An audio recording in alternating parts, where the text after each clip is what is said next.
He blended in perfectly, until the clues screamed his name. Welcome to Fog Case Book. I am your host, Valor. Drop your city in the comments. I value your voices. Let's uncover the truth.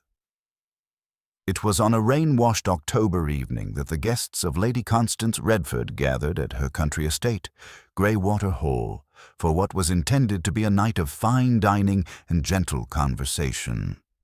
The storm outside, however, seemed to carry within it an electric charge, one that rippled subtly through the assembled company, stirring tensions that no amount of polished silverware or candlelight could quite conceal. Greywater Hall was the sort of place that appeared in glossy society magazines, sweeping marble halls, portraits of stoic ancestors, and a ballroom rumored to have once hosted royalty. Lady Constance herself was a woman of considerable influence, sharp-tongued, impeccably dressed, and utterly unforgiving of dull company. Her soirees were legend, her grudges equally so. On this particular evening, 12 guests were present, though later Inspector Jameson would remark with a grim shake of the head that there had been one too many. At the center of attention sat Sir Alister Worthing, the enigmatic financier whose sudden rise to fortune had earned him both admiration and resentment in equal measure. Sir Alister possessed a voice like oiled leather and a smile that rarely reached the eyes. He had made enemies, yes, but he had also made investments, partnerships, and promises. Many of them were at that table. Opposite him sat his estranged sister, Mrs. Evelyn Marsh, a woman of delicate composure, yet simmering emotion. To Sir Alister's right, the ambitious young journalist Clara Kitson observed the gathering with sharp intelligence, her pen occasionally flicking over her notebook. Beside her was Lord Henry Ashcombe, whose genial laugh masked an anxiety that grew increasingly evident as wine flowed. There was also the brooding Dr. Julian Mercer, Lady Constance's nephew, the charming but chronically unemployed Philip Redford, and the shy art dealer Madeline Priestley, whose eyes darted nervously each time Sir Alister's name arose in conversation. The dinner began pleasantly enough. Champagne, witty remarks, and the rumble of thunder offering dramatic accompaniment. Yet under the surface, something was decidedly amiss. Small glances were exchanged. Remarks fell with the heaviness of unsaid meanings. More than once, Sir Alister's hand trembled slightly as he lifted his glass. It happened during the serving of the lemon soufflé. A sharp, metallic clatter broke the hum of conversation as Sir Alister dropped his spoon. His face contorted, first in confusion, then in unmistakable agony. For a moment, the guests stared, frozen, unsure whether this was some dramatic jest from the famously unpredictable financier.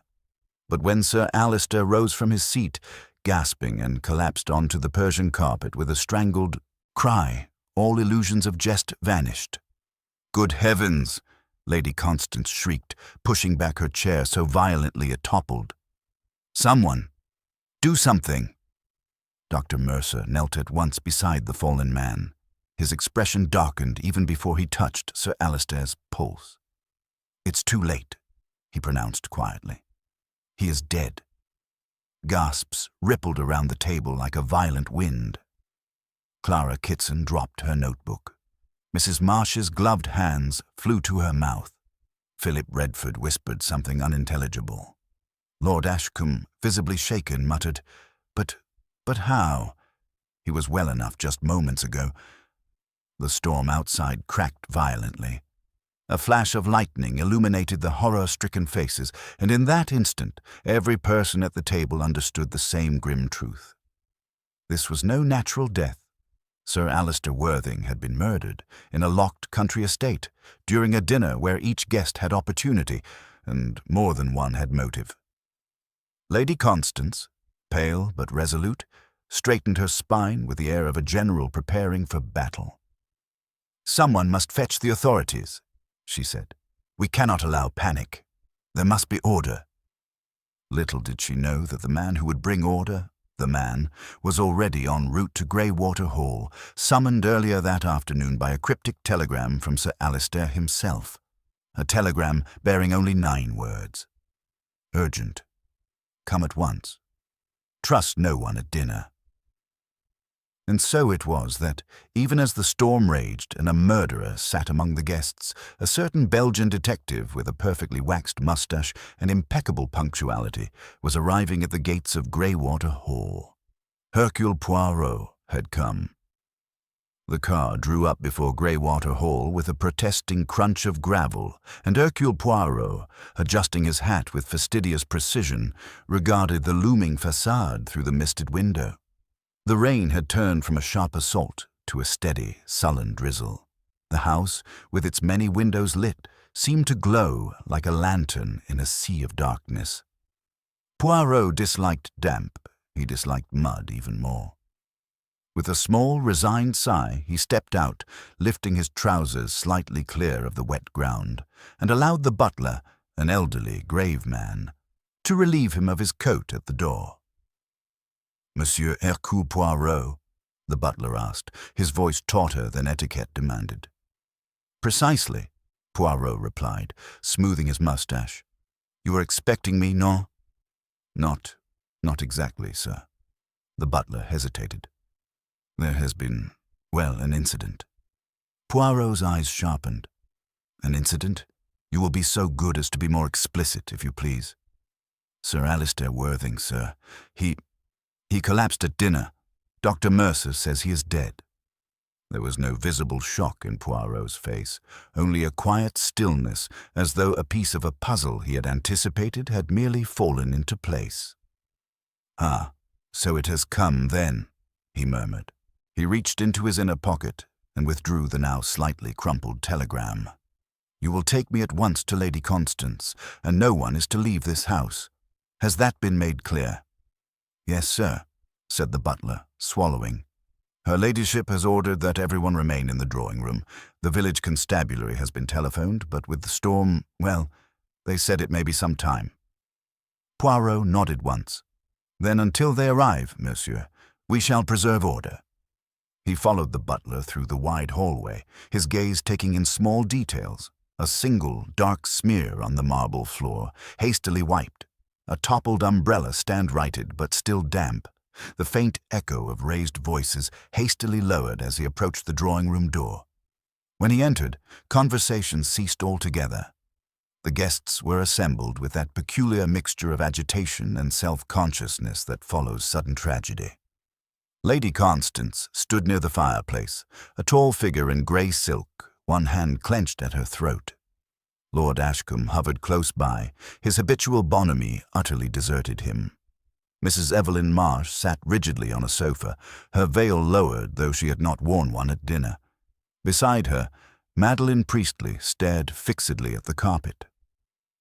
Philip Redford leaned against the drinks cabinet with a glass of brandy he had not yet tasted.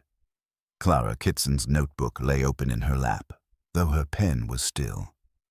Dr. Mercer stood apart, near the window, his arms folded, his expression closed and professional.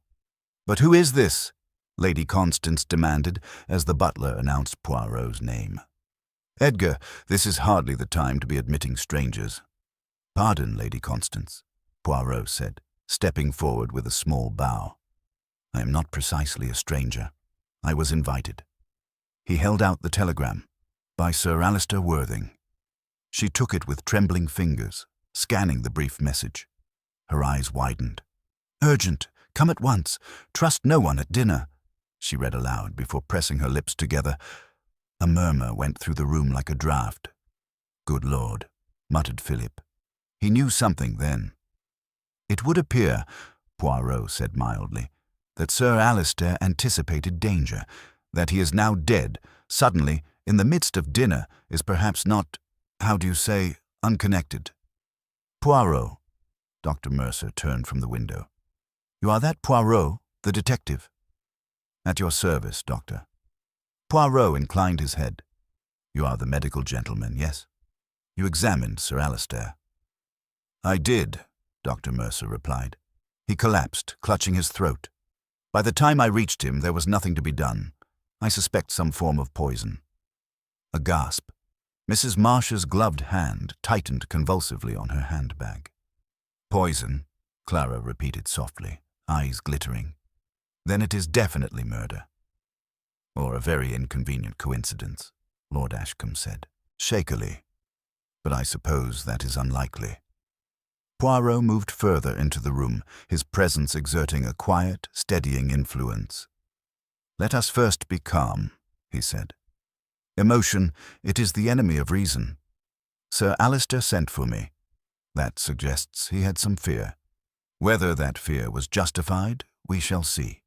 In the meantime, we will act with order. No one must leave the house. The police have been summoned, but until they arrive, I recommend that we disturb nothing and no one." "You are taking charge, then?" Lady Constance asked, with a flicker of relief she tried to conceal. No, Poirot replied. "I do not take charge, I merely observe. Later, perhaps, I will suggest." His eyes passed over each person in turn, noting pale faces, clenched jaws, restless hands. "For now, I wish only to know the simple facts. You will permit that I ask a few questions." There was a murmur of assent, reluctant in some cases, eager in others. "Bon. First, the practicalities. The doors and windows, are they secure?" "The front doors are locked," Lady Constance said. "The back as well. I gave the order immediately. The staff are all in the servants' hall. None have left." "And the telephone?" Poirot asked. "Working, but the roads are flooded in parts," Philip said. "I spoke to the station myself. They'll come as soon as they can." "Très bien.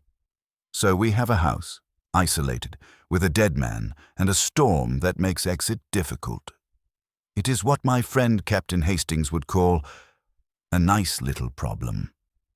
Poirot's eyes twinkled for an instant, then grew grave again.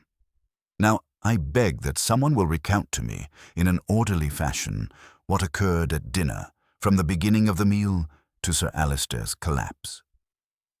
After a brief silence, Lord Ashcombe cleared his throat. "We were all seated as usual," he began. "Soup, fish, the main course. Nothing out of the ordinary. Conversation was a little strained. Sir Alistair seemed preoccupied. He barely touched his main course," Clara added quickly. "I noticed. He asked for the champagne twice, though." Mrs. Marsh's voice came, low but firm. "He was not well. I said so. I told him earlier he should not have come down to dinner at all. He laughed at me." "Did he complain of any symptoms?" Poirot asked. "A headache," Dr. Mercer said. "And indigestion. I offered him something for it before dinner, but he declined. Said he never mixed business and medicine at the same table." Poirot's brows rose slightly. "Business? There was business tonight?" There was a tiny pause, almost imperceptible. "Well," Philip said lightly, "Sir Alistair never really stopped talking business. But he did mention that he intended to make certain announcements after dessert." "Announcements about what?" Poirot's voice was gentle, but it carried. No one answered at once. Poirot let the silence lengthen, feeling the tension grow. Then he nodded as though this too was an answer. "And then came the dessert," he continued. "The lemon soufflé." "Yes," Lady Constance said. "My chef is quite proud of it. It was served to all of us. Sir Alistair tasted one spoonful, perhaps two, and then he fell." "Did anyone exchange plates with him?" Poirot asked. "Pass a dish, a glass?" "I don't think so," Madeleine whispered. We were all talking." "You will allow," Poirot said softly, "that in a room such as this, with so much conversation, it is easy not to see the small things. Yet it is often the small things that are important." His gaze shifted to the mantel clock. "It is now, I think, a little after 9. At what time did Sir Alistair fall?" "Just past 8, Dr. Mercer answered. "Perhaps 10 minutes after dessert was served." "Merci, Doctor." Poirot nodded. "So we have a narrow window of time in which something, how shall we say, untoward may have occurred. We will examine it in due course. For the moment, it is enough that I know who was present." He turned back to Lady Constance. "There were at dinner yourself, Sir Alistair, Mrs. Marsh, Lord Ashcombe, Mademoiselle Kitson, Monsieur Redford, Dr. Mercer, Mademoiselle Priestley. Is that all?" "Yes," Lady Constance said. "Only us 8. Poirot inclined his head. "Then, mesdames et messieurs, it appears that among the 8 of you there is someone who had both the opportunity and perhaps the will to remove Sir Alistair Worthing from this world." A shiver passed visibly through the room. "And so," Poirot continued calmly, "with your permission, Lady Constance, I shall speak with each of you in turn, quietly, in private. We will begin, I think, with Madame Marsh." He bowed slightly to Sir Alistair's sister, whose eyes flashed with a mixture of fear and indignation. "I have nothing to hide, Monsieur Poirot," she said, rising. "Ah," Poirot murmured, his gaze resting thoughtfully on her face. "How often have I heard those words? Come, madame, we will see." Mrs. Evelyn Marsh led the way into the smaller morning room adjacent to the drawing room, her steps crisp, decisive, though Poirot sensed a tremor beneath the outward control. The room was warmly lit by 2 wall sconces, their golden glow catching on the polished mahogany desk and the delicate porcelain figurines arranged with military precision on a narrow shelf. Lady Constance, even in her more private chambers, tolerated no disorder. Poirot closed the door gently behind them. Mrs. Marsh remained standing, her gloved hands clasped tightly before her, the veil still lowered over her face as though she wished to conceal every expression. "If you prefer to sit, madame," Poirot offered.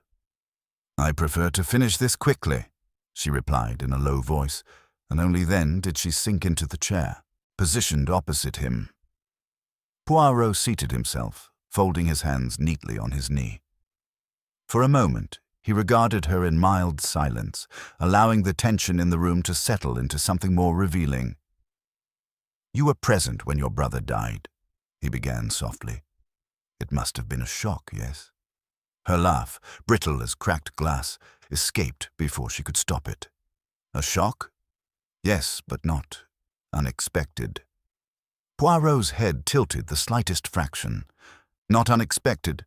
How so?" She gave a shallow breath. "Sir Alistair has been living dangerously for some time. His enemies are many. His friends, very few, as you perhaps noticed tonight." "And you, madame?" Poirot asked. "Were you among the friends?" She drew herself up sharply. "He was my brother. Whatever else he was, that is fact." "But you were estranged." She flinched. It was the smallest movement, but Poirot's keen eye caught it. "Families quarrel," she said stiffly. "That does not mean—" "That one wishes death upon the other?" Poirot finished with gentle curiosity. "Yet Sir Alistair sent for me, mademoiselle, warning me not to trust anyone at dinner. That is a dramatic statement, even for him." Her voice cracked despite her best efforts. "He was a fool, always imagining plots and threats. His business dealings consumed him. He trusted no one unless he needed something from them." "And did he need something from you?" Her eyes shimmered behind the veil, though whether with anger or sorrow Poirot could not yet tell. "Not lately, not for years." "Then why did you come tonight?" A pause. A heartbeat too long. "Lady Constance insisted," she said finally. "She said it would be good for us to be seen together, to appear reconciled. I suppose she thought hosting us both at one of her soirees would mend things." "It did not succeed?" Mrs. Marsh looked away. "He scarcely spoke to me." "So there was no discussion, no moment alone between you?" Her head snapped back. "Certainly not. And even if there had been, I had nothing to say that could not be said before others." Poirot studied her face with interest. There was fear there, but not the fear of guilt. Something deeper, older. "You mentioned that Sir Alistair had many enemies," he said. "Anyone in this house among them?" Her hesitation was nearly imperceptible, but Poirot saw it at once. "I cannot say," she whispered. But you saw for yourself tonight. Everyone behaved strangely. Everyone seemed on edge, as though they were each waiting for something to happen, or for Sir Alistair to say something. Poirot pressed. A flicker of surprise broke through her composure, then vanished. She rose abruptly. That is enough. I will not speak further without the police present. Poirot smiled gently. As you wish, madame. I thank you for your honesty, such as it is. She stiffened, turned on her heel, and swept from the room, leaving behind a faint scent of lavender and tension. Poirot waited only a moment before returning to the drawing room. The assembled guests stirred uneasily as he reappeared. The storm rattled the windows with renewed ferocity, casting the room intermittently into stark flashes of silvered light. "Who is next?" Clara Kitson asked, rising slightly in her seat. Her eyes gleamed with curiosity, perhaps too much for Poirot's taste. "Shall I?" "In good time, mademoiselle," he said with a bow. "But first, I would like a word with Dr. Mercer." The doctor straightened. "With me? Very well." They returned to the morning room. Dr. Mercer closed the door behind them and leaned against the desk, arms crossed, his posture defensive yet controlled. "You performed the immediate examination of Sir Alistair," Poirot began. "You believe poison was the cause?" "Almost certainly," Mercer replied. "The symptoms: sudden collapse, clutching at the throat, the rapidity, all consistent. But which poison, doctor? There are many." "That, Monsieur Poirot, I cannot definitively state without proper equipment, but something fast-acting. Perhaps cyanide, though I detected no almond scent, or a derivative. Regardless, the man died within seconds." "You did not attempt resuscitation?" "There was no point," Mercer said bluntly. "The man was gone." Poirot nodded thoughtfully. "Tell me, did Sir Alistair confide in you earlier tonight? You offered him medicine, you said." "He refused it," Mercer replied. "I thought he looked unwell. He said it was merely indigestion. He brushed me off." "You have known him long?" "For years," Mercer said. "Professionally. He was not an easy patient." "Did you like him?" A faint smile touched the doctor's lips, humorless and weary. "That is not relevant." "Everything is relevant," Poirot said softly. Mercer hesitated, then shrugged. "He could be difficult, overbearing, dismissive of medical advice, but I did not wish him dead, if that is what you're asking." "You mentioned fast-acting poison," Poirot said. "Such a thing must be administered very shortly before death. Dessert, perhaps?" "It seems likely," Mercer admitted, "though whether it was in the souffle itself or added directly to his portion, I cannot say." "And would someone with medical knowledge be more capable of such a thing?" Mercer stiffened. "Are you implying that I—" "No, no," Poirot interrupted soothingly. "I only observe that you understand poisons, doctor. Others may not." Mercer exhaled slowly. "Anyone here could have slipped something into his glass or plate during conversation. It was a lively table. People were distracted." Poirot's eyes narrowed faintly. "Lively? Madame Marsh told me the atmosphere was strained." Mercer looked away. "Perhaps. But there were moments of conversation, enough for someone to act." Poirot considered him in silence before saying, "Merci, doctor. You have been helpful." Mercer left quickly, tension radiating from every step. Poirot remained alone for a moment. He tapped the edge of the desk lightly, once, twice, aligning a pen that had been slightly out of place. His mind raced through the details, each glance, each hesitation, each omission. Someone at that dinner table had killed Sir Alistair, but each suspect was wrapped in layers of secrecy, and now, as Poirot stepped back into the drawing room, he sensed that the next interview would pierce one of those layers deeply. His eyes settled on Clara Kitson. "Mademoiselle," he said with quiet gravity, "if you please." Clara Kitson rose at once, smoothing the skirt of her dark dress with deliberate composure. She carried her notebook in one hand, though Poirot suspected she did not truly need it. It was a shield, a symbol of professional identity that gave her confidence when stepping into uncertain terrain. She followed him into the morning room with quick, purposeful steps.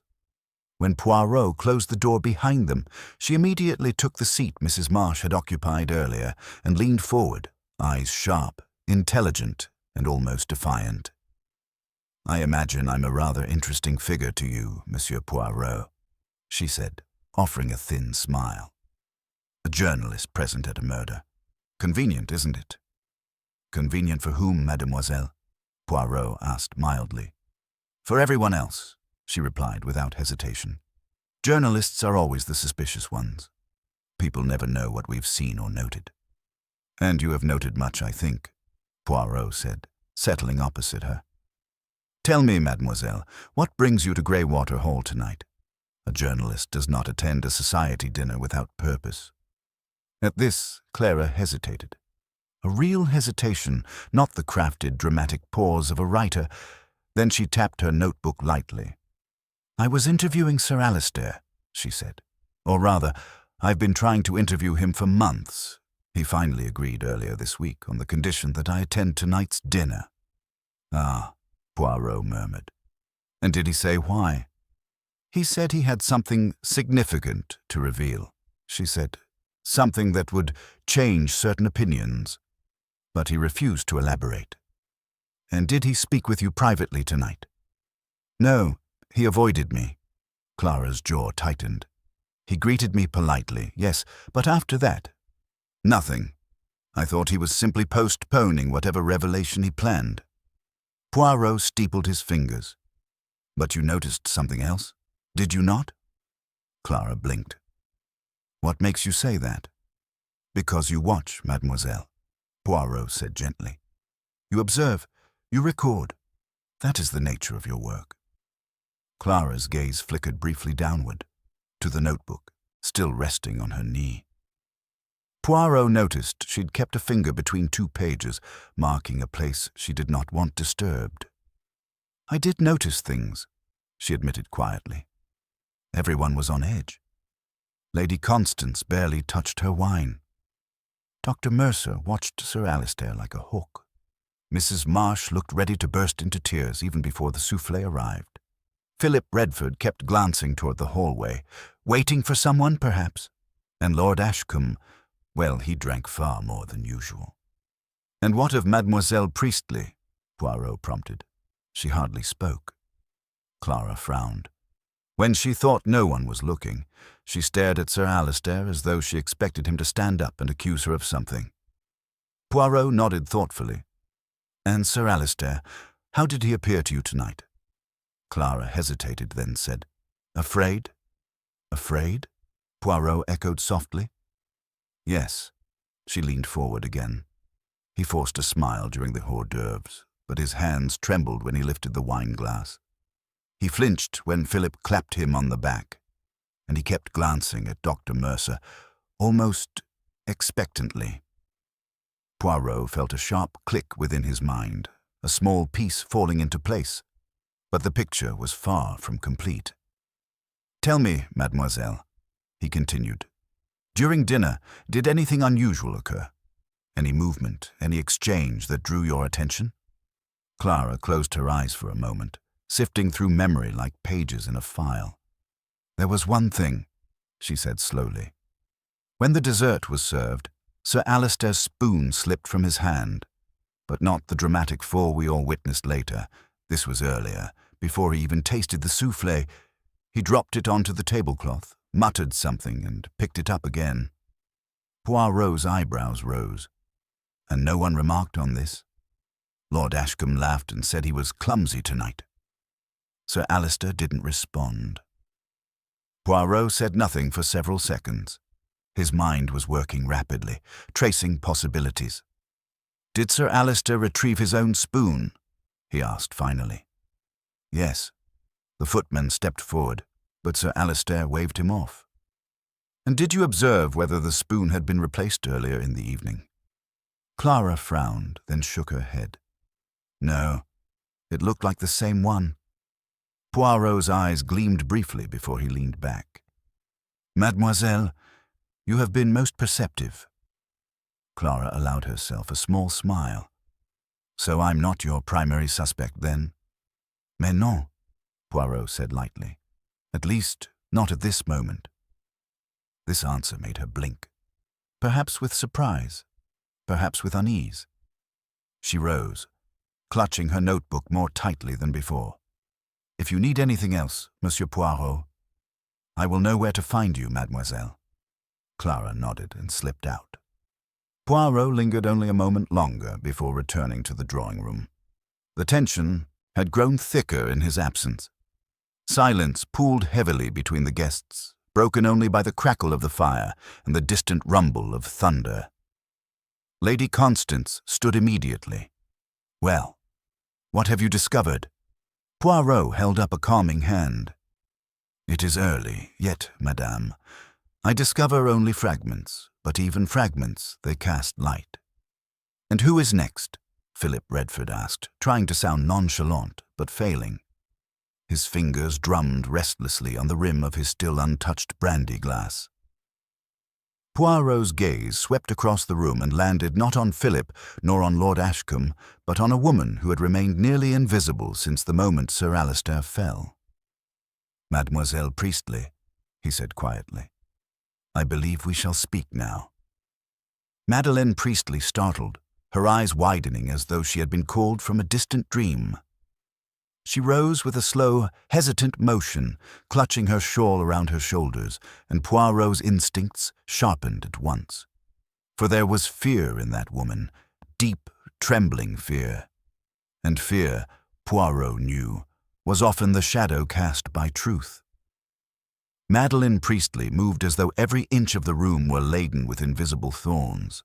She kept close to the wall, her shawl drawn tightly around her delicate frame, fingers twisted into its fabric as though it were the only thing keeping her upright.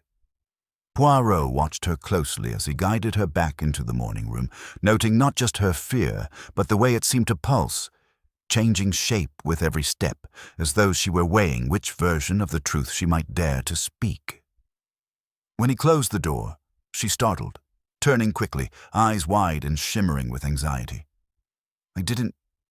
I wouldn't, she began breathlessly. Poirot raised a gentle hand. Mademoiselle, you will sit. You will breathe. And then we will talk. She hesitated, then allowed herself to be steered into the chair. Unlike the previous two interviewees, she sat perched on the edge of the seat, as if ready to flee at the slightest provocation. Poirot took his time settling opposite her, ensuring his movements were calm, orderly, reassuring. You are afraid, he said softly. Madeleine swallowed. Shouldn't anyone be afraid? A man died in front of us.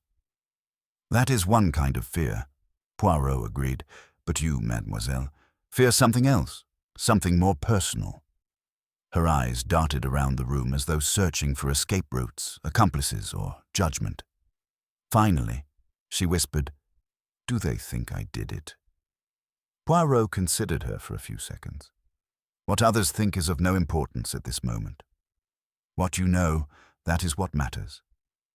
She looked down at her hands, twisting the shawl. I knew him. Sir Alistair? Poirot prompted gently. Yes, more than they realize. Her voice trembled. We met years ago, by chance, at an auction house in Paris. I was making my first large purchase as an independent dealer, and he offered to advise me. And did he? Poirot asked. He did, she said. For a time he was kind, generous with his knowledge. But as the months went on, he became different, demanding, controlling. He insisted I give him exclusive opportunities, deals he could profit from. When I refused, he threatened to ruin my reputation. Poirot nodded, his expression grave yet unsurprised.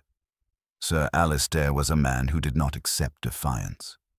He cut me off entirely, Madeleine whispered. But last week he sent me a letter. He said he wished to make amends. He invited me here tonight." "A reconciliation?" Poirot asked. "So I thought," she replied, her voice cracking. "But when I arrived, he barely looked at me. He seemed frightened, and then, during dinner, I realized he wasn't trying to reconcile at all." Poirot leaned closer. "What made you think this?" She hesitated, then said, "Because every time he looked my way, he looked guilty. Guilty and terrified, as if I knew something, as if something had changed." "Something had changed, mademoiselle?" Poirot asked gently. Her breath caught, her voice dropped to a whisper. "Yes." Poirot remained silent, allowing her to fill the space at her own pace. "He wronged many people," Madeleine said softly. "But I had been given proof. Proof that he had been defrauding clients, manipulating auctions, forging documents. A contact of mine passed the evidence to me only yesterday. I hadn't confronted Sir Alistair yet, but they must have known." Poirot's eyes narrowed. "You believe Sir Alistair thought you intended to expose him?" "Yes," she whispered, "and perhaps I would have. But I never had the chance. He died before he spoke a word to me." Poirot watched her carefully. Her fear was genuine, but fear of what? Exposure? Guilt? Or the weight of having been one of the few people who truly knew the danger Sir Alistair was in? "Tell me," Poirot said softly. "During dinner, did you see anything unusual? Any exchange or gesture that struck you as odd?" Madeleine trembled visibly. "Not at first. I was too nervous. But then, just before the soufflé, Lord Ashcombe spilled a little wine. He stood suddenly, reaching for a napkin, and knocked his own glass." Poirot leaned forward. "And?" "And when he sat down again," she said, "Sir Alistair's wine-glass was no longer in the same place." Poirot's eyes glinted. "You are certain?" "Yes," she whispered. "It was subtle, only a few inches. But I notice such things. When you handle rare objects, you learn to see when even the slightest detail is off. Sir Alistair didn't touch it again after that." Poirot's mind sharpened. A moved glass, a trembling spoon, a man who was afraid before he died, and a series of guests, each buried in their own secrets. "And did anyone notice your attention, mademoiselle?" Poirot asked. Madeleine shook her head, then paused. "Philip Redford might have. He was watching me at one point. Not cruelly, but intently." Poirot filed the detail away. Philip, who had been restless, distracted, glancing toward the hallway. Philip, who had been one of the first to suggest the police might be delayed. Madeleine sat back, exhausted. "I didn't kill him, Monsieur Poirot. I may have hated him. But I did not kill him." Poirot rose slowly, offering her a hand. "I believe you, mademoiselle. For now." She took his hand with a shiver and allowed him to lead her back toward the drawing-room door. But before he could open it, Poirot paused, his attention caught by something small, almost imperceptible, on the carpet near the skirting board. He knelt swiftly. A tiny fragment, metallic, dull, almost certainly overlooked. He pocketed it discreetly. Then he opened the door. Every head turned toward him at once. Philip Redford rose instinctively, then stopped as Poirot's gaze fixed on him with quiet intensity. "Now, monsieur," Poirot said, "you and I shall have a little conversation." Philip Redford hesitated only a heartbeat before composing his features into a mask of casual indifference. Yet Poirot, who had spent years studying the betrayals of human expression, saw the flicker, the smallest tremor in the muscles near the corner of Philip's mouth, where confidence attempted to hide uncertainty. He followed Poirot into the morning room with a kind of restless swagger, hands shoved deep into his pockets, posture loose to the point of affected nonchalance. But once the door closed behind them, Philip's eyes sharpened, alert and wary. "All right," he said, leaning against the desk with the air of a man preparing for a duel. What do you want to know? Poirot remained standing, hands folded neatly before him. Monsieur Redford, you are the nephew of Lady Constance. You are familiar with this house, yes? Of course. Philip shrugged. I practically grew up here. So you know the layout, the shortcuts, the servants' passages. His brow creased. Is that supposed to mean something? It means only that opportunity presents itself differently to those who know a house intimately, Poirot said. But let us begin earlier. At dinner, your behavior was unsettled. Philip scoffed. A man dies suddenly in front of me. Should I have been calm? But your agitation began long before Sir Alistair's collapse, Poirot said smoothly. You looked toward the hallway many times. You seemed impatient, expectant. Philip's jaw tightened. I was waiting for a message. From whom? Poirot asked. A friend, Philip said quickly. Too quickly. Poirot tilted his head. And did this friend arrive? No. Was Sir Alistair expecting the same friend? Philip blinked. What? No. Why would he? Poirot did not answer directly. Tell me, monsieur, what was the nature of your relationship with Sir Alistair? Business, Philip said. We discussed investments, opportunities. I tried to involve him in a project I've been developing. Poirot arched an eyebrow. But Sir Alistair did not support it? Philip looked away, his voice turning sharp. He thought I was a waste of time and money. He said I lacked discipline. And did that anger you? Of course it did, Philip burst out, then caught himself, swallowing hard. But that doesn't mean I wanted him dead. Poirot observed him quietly for several seconds. You are a young man of ambition, Monsieur Redford. But ambition without success can breed resentment. You were seen raising your voice to Sir Alistair earlier this evening. Philip stiffened. Who told you that?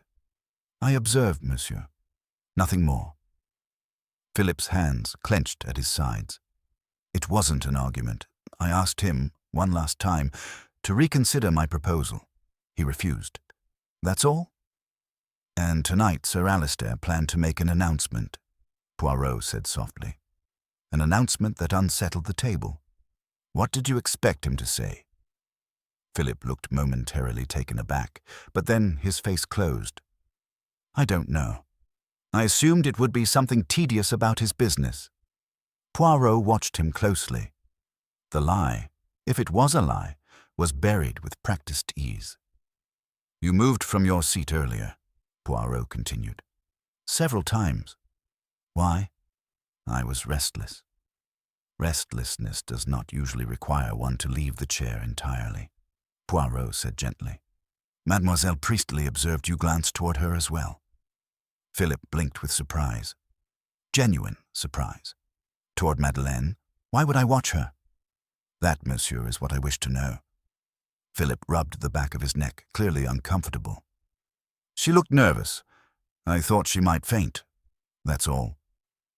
Poirot did not respond. Instead, he stepped toward the desk and withdrew from his pocket the small metallic fragment he had found on the carpet. He placed it delicately on the polished surface. Philip stared at it, puzzled. What's that? You do not recognize it. No. Should I? Poirot leaned forward. It was found here, in this room, a place you passed through earlier. Philip's breath caught, almost imperceptibly. I came in here only once. Before dinner. Lady Constance asked me to fetch something. Poirot's eyes gleamed. And what was it you fetched? Philip hesitated. Then, a photograph. From the desk drawer. Which drawer? Poirot asked softly. Philip pointed reluctantly. Poirot opened it. Empty. Philip's eyes widened. It was there earlier. A photograph of Lady Constance's late husband. Poirot closed the drawer slowly. And yet it is no longer here. Philip swallowed hard. Confusion replacing bravado. I swear I didn't... What's going on? Why are you asking about a photograph when a man has been murdered? Poirot folded his hands behind his back and regarded him calmly. Because, monsieur, a missing object can sometimes tell us as much as a present one, and because fear, like the fear we saw in Sir Alistair, often connects threads we do not yet understand. Philip looked shaken now, the earlier swagger gone. Poirot stepped closer. One more question, Monsieur Redford. After Sir Alistair collapsed, you went to the drinks cabinet. Yet you did not drink. Why? Philip opened his mouth and closed it again. Finally, he whispered, because I thought someone had tampered with the glasses. Poirot held his gaze. Tampered how? Philip's face paled. I didn't want to be next. For a long moment, neither spoke. Then Poirot placed a hand lightly on Philip's shoulder. Merci, monsieur. You have been illuminating. He ushered Philip back toward the drawing room. Before opening the door, Poirot paused.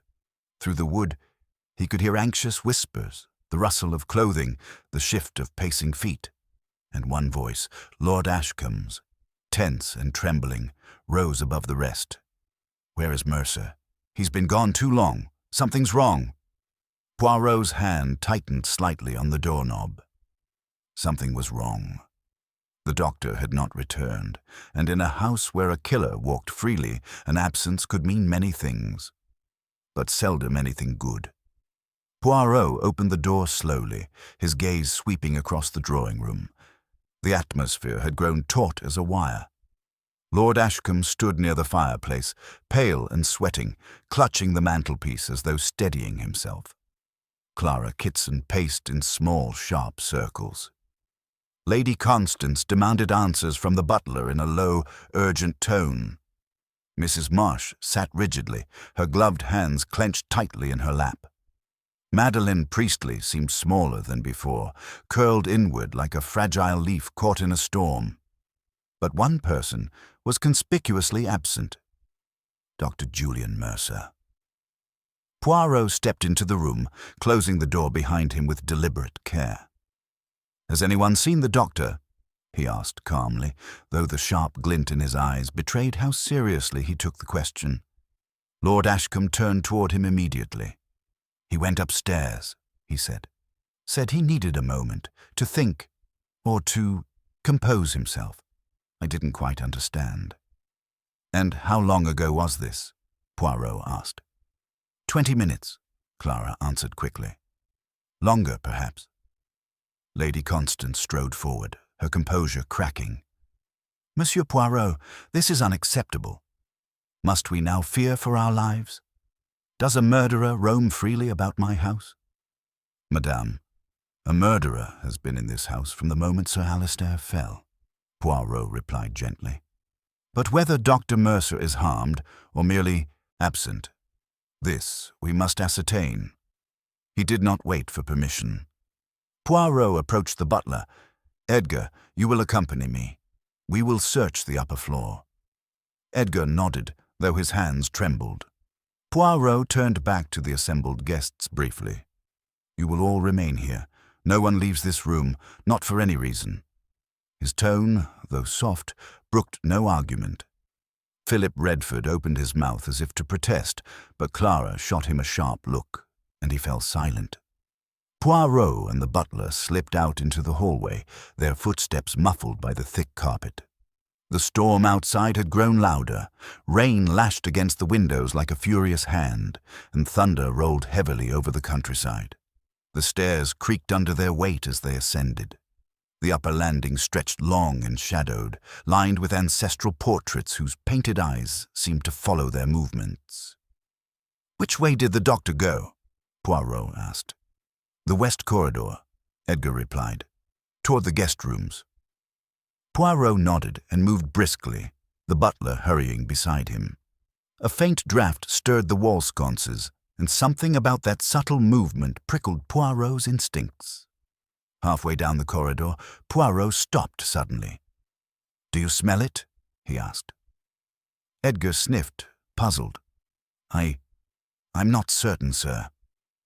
Poirot moved toward a door slightly ajar, one of the guest rooms, and the scent became unmistakable.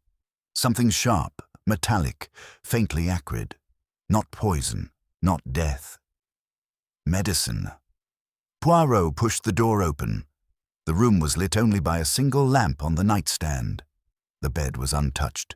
The window rattled in the wind, and on the floor, partially concealed behind the bed, was Dr. Mercer's medical bag, open, its contents scattered. But there was no Dr. Mercer. Poirot stepped inside, every sense alert. The butler hovered at the doorway, reluctant to enter.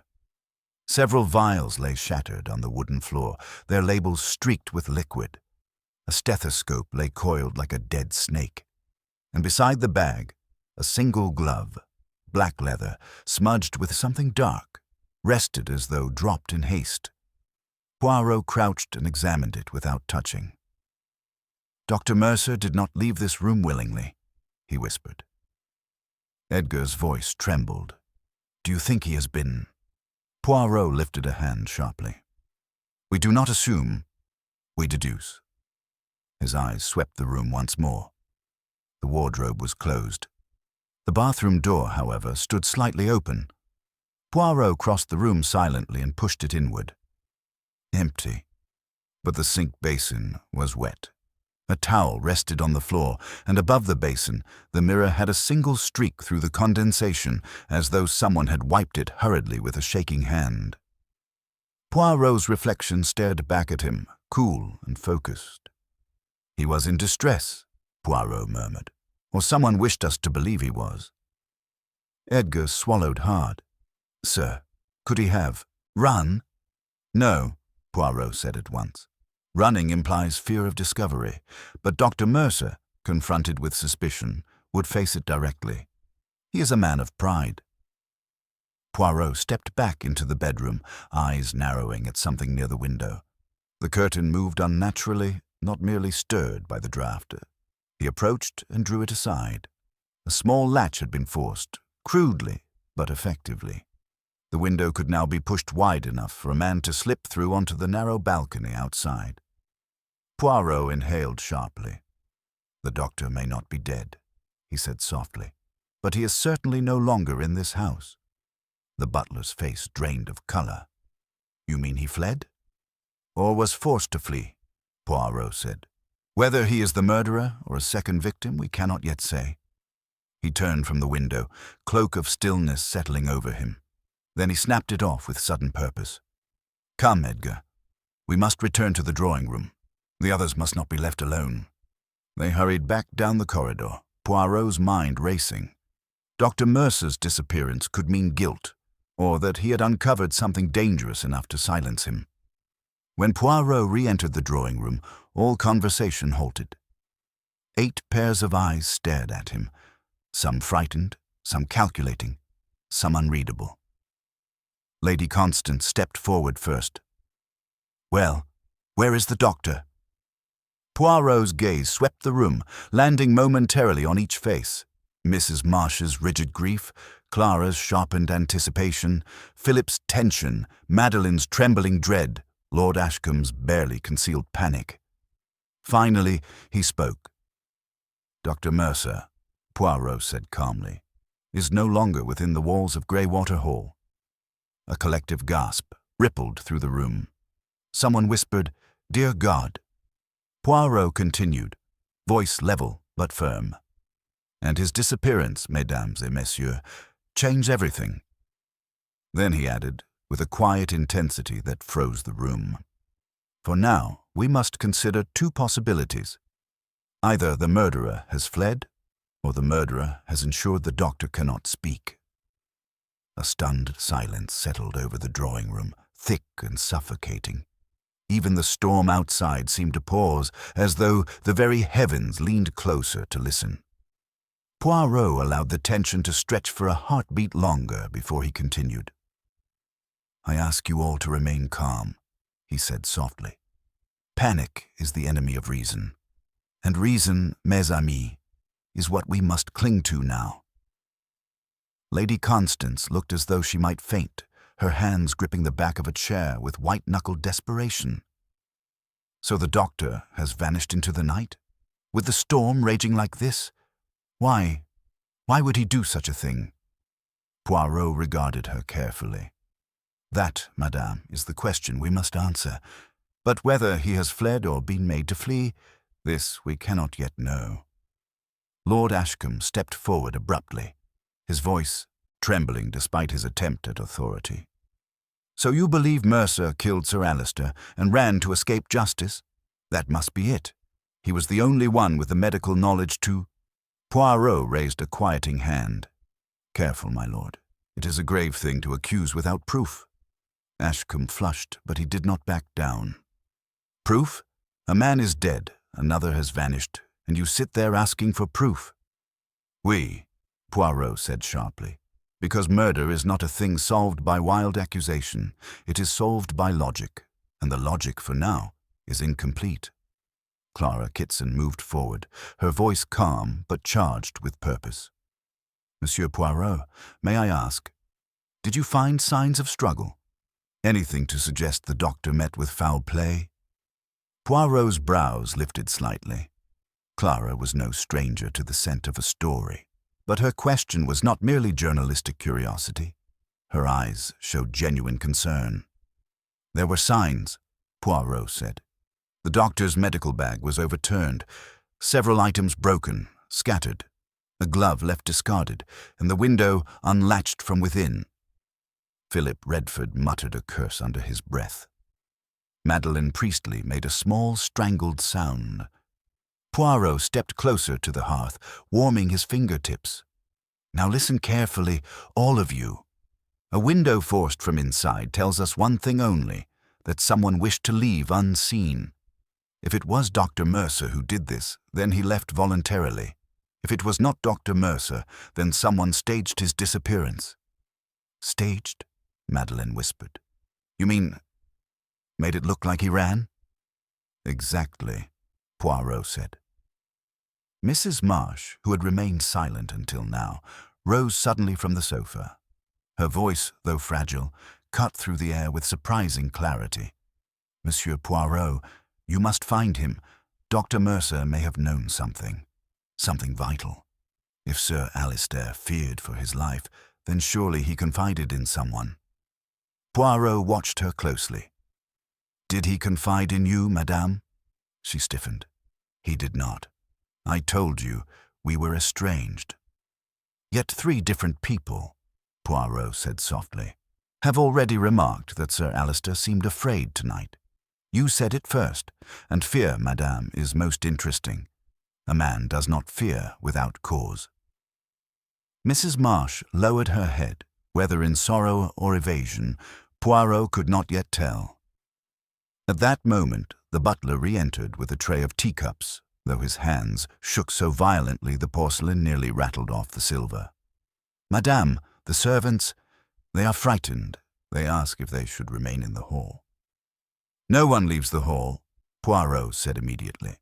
No one enters the bedrooms or kitchen without my supervision. We will keep order, yes? Edgar nodded, grateful for instructions, and withdrew. Poirot faced the guests once more. Now, I must ask each of you to tell me where you were during the 20 minutes following Dr. Mercer's exit. Philip bristled.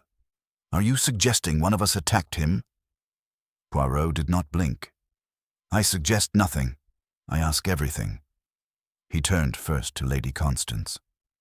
I remained here, she said, voice quivering. I haven't stepped foot beyond this room since Sir Alistair fell. Lord Ashcombe corroborated that she had indeed stayed by the fireplace. Poirot then turned to Clara. I was here, she said firmly. I didn't move an inch. You may ask anyone. Madeleine nodded quickly. Too quickly, Poirot noted. Philip stepped forward. And I stayed here too. I didn't go upstairs. Mrs. Marsh spoke last, her tone low. I did not leave the sofa. Poirot regarded them in silence, his gaze sweeping slowly across their faces. Suspicion, defensiveness, fear, each emotion ripe and raw. And yet, he said at last, none of you saw Dr. Mercer return to the drawing room. None of you saw him pass the hallway. None of you heard him call out. No, Philip said. We didn't. Poirot's eyes narrowed, which means one of two things. Either the doctor left his room by the window very soon after he went upstairs, or someone ensured he never left the room at all. A collective shiver passed through the group. But the room was empty, Lord Ashcombe snapped. You said so yourself. I said he was not in the room, Poirot corrected. But the window was forced, and there are ways to make a man leave against his will. With threats, with force, or with the illusion of safety. Poirot looked down at the metallic fragment he had found earlier, still tucked securely in his pocket. He had not yet revealed it to the group, for its meaning was not yet clear, but it would be. For now, he continued, Mes amis, I require one more thing from you tonight. Each of you will surrender any keys in your possession. House keys, room keys, car keys, everything. Philip frowned. Why? Because someone, Poirot said gently, had the means to move unseen through this house, to lock, to unlock, to retrieve, to hide. And I intend to discover who. Clara's brows knit. And if the murderer still has a key in their pocket? Poirot's eyes gleamed. Then they will betray themselves with refusal, or with compliance. He turned to the butler. Edgar, fetch a box. We shall collect the keys one by one.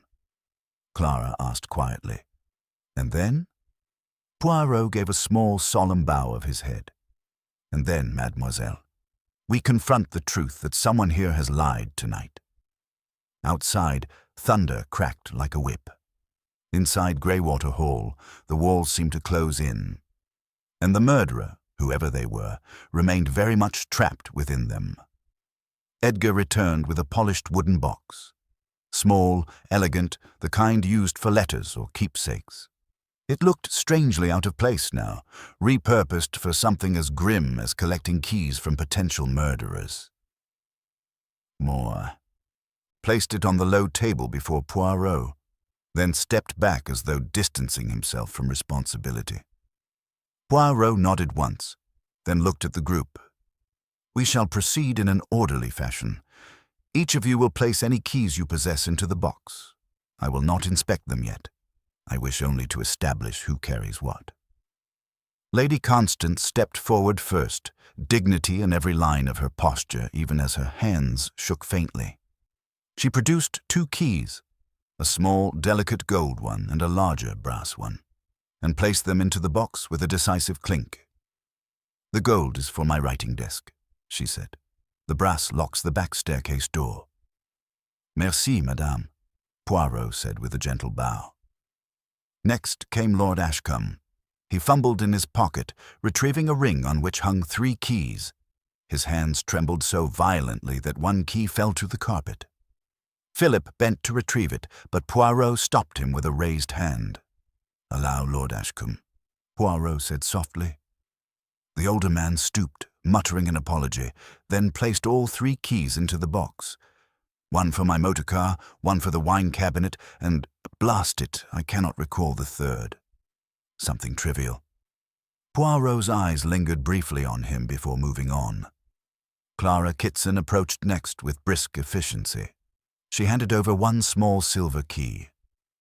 My satchel, she said. Nothing more? Poirot inclined his head. Clara stepped back. Then Madeleine Priestley moved forward, still clutching her shawl tightly. When she reached into her purse, Poirot noticed a faint tremor in her fingers. She produced a single ornate key, old-fashioned with a filigree pattern. This is for my inventory chest, she whispered. I keep records of my art dealings inside. Poirot accepted it with a reassuring nod. Philip Redford was next. He tossed 2 keys into the box with careless flair. One for my car, he said, and one for the little gate by the gardener's shed. It sticks, though. I doubt anyone uses it. Poirot made no remark, though the mention of an exterior gate did not escape him. Finally, all eyes turned to Mrs. Marsh. She stood motionless for a moment, her gloved hands still clasped at her waist. Poirot waited. At last, with a stiff exhale, she withdrew a small key, a black one, unornamented, and dropped it into the box. Her hand lingered on the lid a moment before she stepped back. "That is all," she said quietly. Poirot nodded once, then closed the wooden box. The soft click echoed strangely in the silent room. "You will observe," Poirot said calmly, "that Dr. Mercer's keys are not among them. A doctor, he would surely carry many." Philip frowned. "And that means what? That he took them with him? Or," Poirot said, "that someone else has them?" A ripple of unease passed through the group. Poirot did not elaborate. Instead, he turned toward Edgar. "Ensure the servants remain together, and see that the exits remain locked." Edgar bowed and left quickly, grateful to have purpose. Poirot faced the guests again. "Now, mes amis, we must revisit what we know, and what we believe we know." He moved slowly toward the hearth, hands clasped behind his back. "Sir Alistair sent me a message warning not to trust anyone at dinner. This implies he feared a threat from within this very room." Everyone's gaze flicked warily toward one another. Poirot continued, "His behavior tonight confirms his fear. His trembling hands, his evasive manner, his troubled glances, and several of you have revealed tensions with him. Business betrayal, personal grievance, financial opportunity." Mrs. Marsh stiffened at his mention of betrayal. Philip swallowed hard. Madeline lowered her eyes. Clara's pen hovered impatiently above her notebook. Poirot went on in a steady tone. "Sir Alistair tasted the soufflé. Yes. But he dropped his spoon before he began. Later, he lifted his glass only once. Mademoiselle Priestley observed that the glass had moved earlier in the evening. A curious thing." Lord Ashcombe rubbed his brow. "What are you implying? That someone poisoned the glass instead of the food?" Poirot paused. "I imply only that the method is uncertain, but the detail is significant." Clara spoke up. "What about Mercer? He insisted it was poison." "Oui," Poirot replied softly. "He did, and poison is indeed likely." He turned back to them. "And now the doctor is missing." Mrs. Marsh cried out suddenly, her voice sharper than her usual refinement. "If someone harmed him, then surely we should search the grounds. The storm be damned. We cannot simply leave him to die." Poirot stepped toward her, his expression unreadable. "Madame, your concern for the doctor is interesting," she faltered. I am concerned for anyone in danger." "But earlier you said you and Sir Alistair were estranged," Poirot said quietly. "You claimed no close attachments here, so I ask again, why this sudden concern?"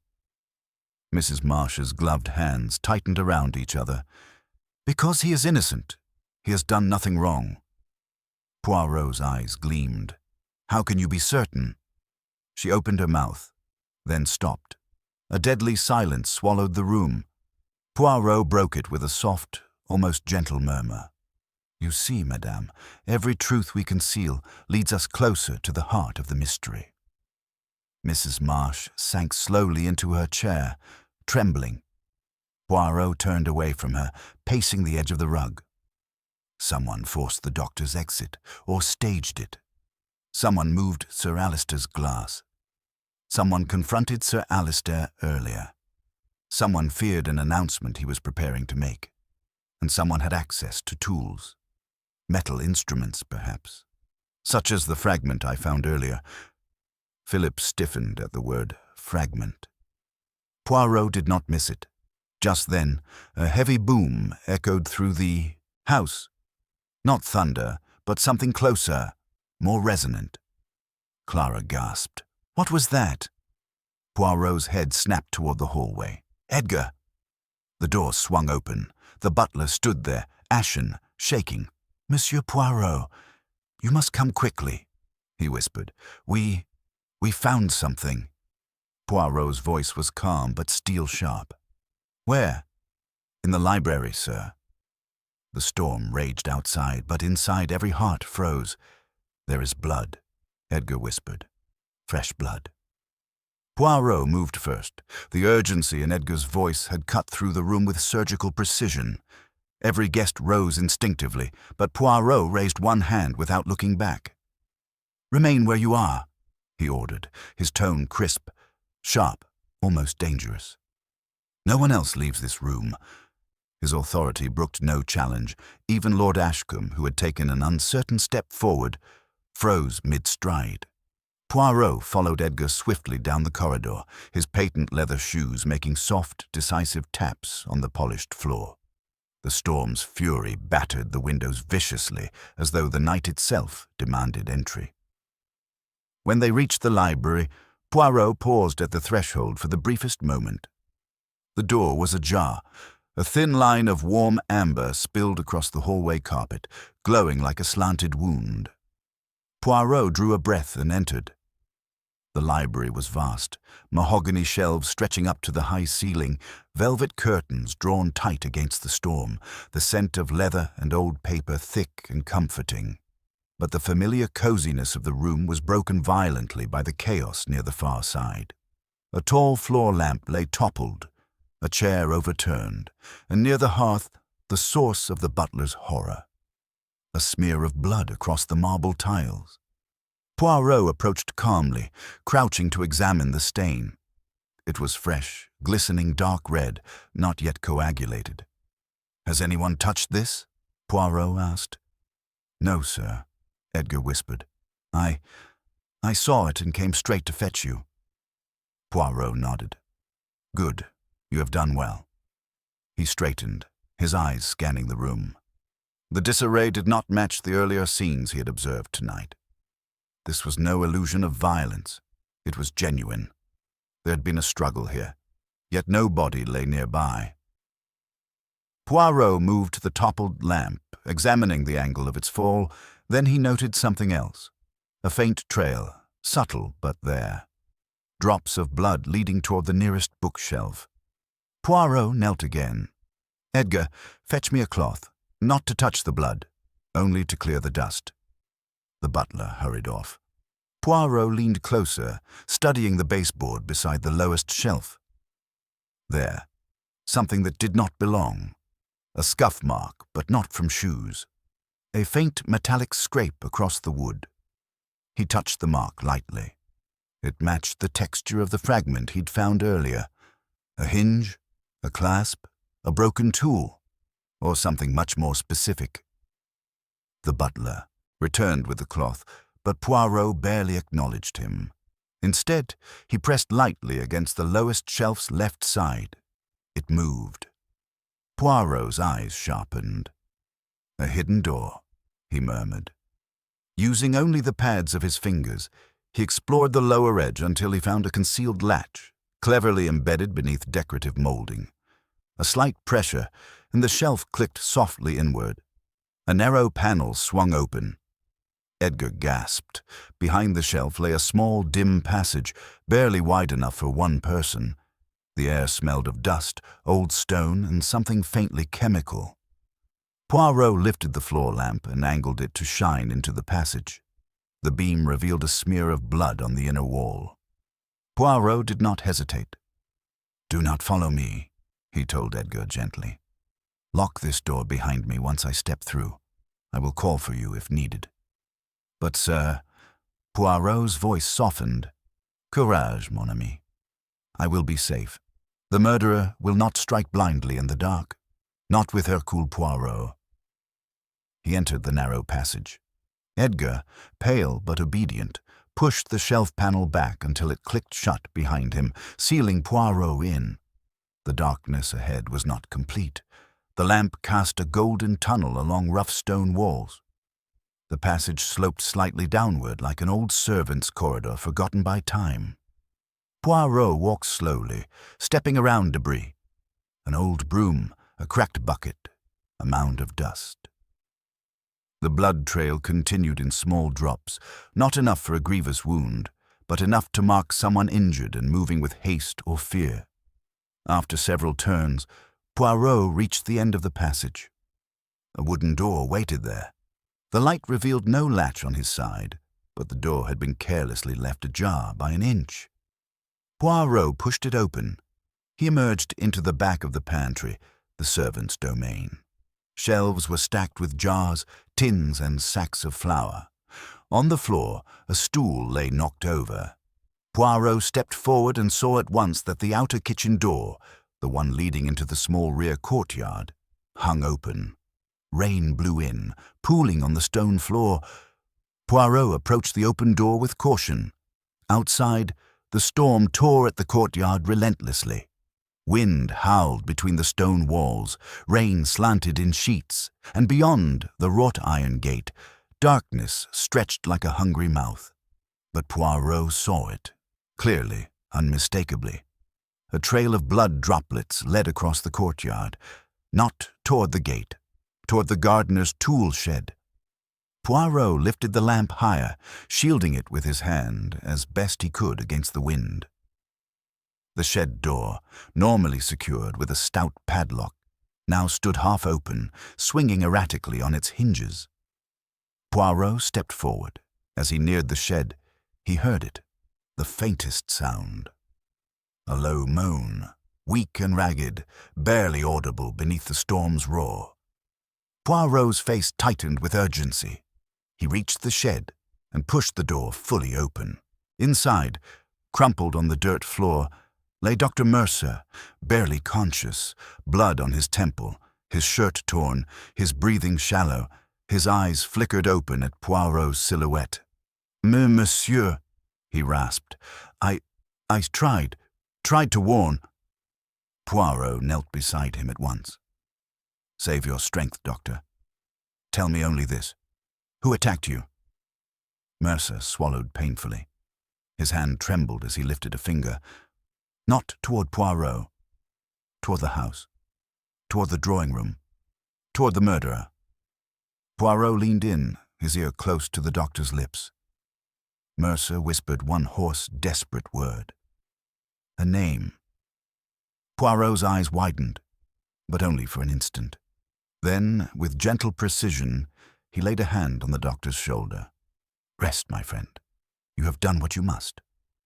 He rose, the storm whipping at his coat, the truth now burning in his mind with undeniable clarity. Poirot turned toward Greywater Hall, and he walked, step by precise step, back through the courtyard, back through the hidden passage, back toward the drawing room where fear and lies waited. It was time. Tonight, the murderer would be unmasked. Hercule Poirot re-entered the drawing room with the unmistakable purpose of a man who had reached the end of a long, meticulously woven thread. The guests rose at once, some in dread, some in defiance, all drawn taut with expectation. The storm outside battered the windows like a fist, as though demanding entry for this final act. Poirot stood before them, hands clasped neatly, his silhouette framed by the flickering glow of the fire. Mesdames et messieurs, he began softly, the time has come. No one breathed. I have returned from speaking with Dr. Mercer. Yes, he lives. Barely. He was attacked, struck down, dragged through a hidden passage, and left to die in the tool shed. But before he lost consciousness, he spoke. A single name. A visible shudder moved through the room. Clara's pen froze midair. Madeleine gripped her shawl so tightly the fabric strained. Philip's eyes darted between every face but Poirot's. Lady Constance stood rigid, carved from dread. Mrs. Marsh sat like a statue veiled in mourning. Before I reveal that name, Poirot continued, you will understand why it is the truth. Because even the name alone is not enough. One must see the order, the method, the logic. He moved slowly as he spoke, forming a deliberate circle around them. Sir Alistair feared he would be killed tonight. He summoned me for protection, but his enemies were many. Let us recall the clues. He raised one finger. First, the trembling hands of Sir Alistair, his restless fear. He knew someone close to him meant him harm, and that person was present at dinner. A second finger. Second, the poisoned wine glass, moved slightly out of its place. A small thing, but deadly. The poison was in the glass, not the food. A clever choice, for it allowed the killer to avoid risk to others. Lord Ashcombe paled visibly. A third finger. Third. Sir Alistair dropped his spoon before tasting dessert. A reflexive physical reaction to fear. He feared the food might be tampered with, but he was wrong. His death was already waiting at his right hand. A fourth. Fourth, the tiny metal fragment I found in the morning room, a piece of a key, a broken key. And which key, you ask? Poirot turned to Philip Redford. The key to the gardener's gate, the one you, monsieur, said was stiff, and indeed it had been forced. Broken. Philip stumbled back a step, colour draining. I didn't break anything. Poirot silenced him with a gentle gesture. Patience. He turned next toward Madeleine. Fifth, Mademoiselle Priestley's observation that Sir Alistair feared her because she knew of his frauds. Yes, he wronged her, but her fear was real. She was not hunting him. She was terrified of him. Madeleine nodded weakly, tears brimming. Poirot then faced Clara. Sixth, Mademoiselle Kitson saw Lord Ashcombe spill wine, but that was a distraction. While he appeared clumsy, Sir Alistair's glass was moved, yet even Ashcombe was misled. He did not intend murder, but he unwittingly provided the killer cover. Ashcombe looked as though he might faint. Poirot moved next to Mrs. Marsh. And seventh, the sister, estranged, bitter, secretive, but not murderous. No, Madame Marsh had every reason to hate her brother, but none to kill him tonight. Her fear was of suspicion, not guilt. Mrs. Marsh bowed her head, trembling in silent relief. Poirot paused, letting the silence settle. Now, he said softly, we consider the final clues. He turned slightly and looked at Lady Constance. The missing photograph from your drawer, madame. Lady Constance's eyes widened. Poirot nodded. Yes, it was not stolen to hide an identity, but to use it. You keep keys in that drawer as well. One of them, I think, is missing. Lady Constance clutched her throat. My study key. It's gone. Poirot lowered his voice. Taken by someone familiar with the house. Someone who grew up here. Someone who knew every passage, every shortcut, every hidden door. Philip Redford stumbled backward. Poirot's voice hardened. Dr. Mercer called one name. Philip. A collective gasp followed. Philip shook his head violently. No, he's lying. He attacked himself, or someone else did. You have no proof. Poirot raised his hand. But I do. He stepped toward the box of collected keys and opened it. Inside were all the keys he'd been given, except one. Poirot held up the small metal shard he'd found earlier. The fragment matches your gate key, Monsieur Redford. You forced it to help stage the doctor's escape, and when it broke, you panicked. You used the hidden passage, the same one you have known since childhood, to drag the doctor away. But you did not kill him.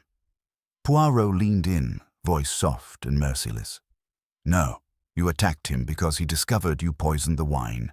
He confronted you, and you silenced him. Philip's face twisted. He was snooping, And you, Poirot continued, stood to gain the most from Sir Alistair's death. He refused to fund your venture. Worse, he planned an announcement tonight to expose your debts, your mismanagement, your forged signatures. Philip froze. Poirot nodded. Yes, the documents were in Sir Alistair's briefcase. He intended to cut you off publicly, to disgrace you, to ensure Lady Constance could never entrust you with funds again. You would lose everything. Philip's voice broke. I didn't mean to kill him. I just wanted to stop him. Just long enough to talk, to reason with him. Poirot's expression did not soften. You put cyanide in his wine, monsieur. There is no reason with death. Philip collapsed to his knees, sobbing into his hands. Clara stepped back, horrified. Madeleine covered her mouth. Mrs. Marsh whispered a prayer. Lord Ashcombe sank into a chair in stunned silence. Lady Constance turned away, her face ashen with heartbreak. Poirot looked around the room once more, then spoke with quiet finality. "The murderer will be taken into custody when the police arrive. Dr. Mercer will survive to testify. Justice, she will be done." And then, with a weary sigh, he added, "It is a tragedy, mes amis, that ambition, desperation, and fear can twist the human heart so. But such is the eternal lesson of crime. In hiding one truth, one often reveals a far darker one." He adjusted his cuffs, smoothed his immaculate mustache, and gave a small, melancholy bow. "And with that, Hercule Poirot has the honor to present the solution." The storm outside began at last to ease. Inside Greywater Hall, the truth had finally come to rest.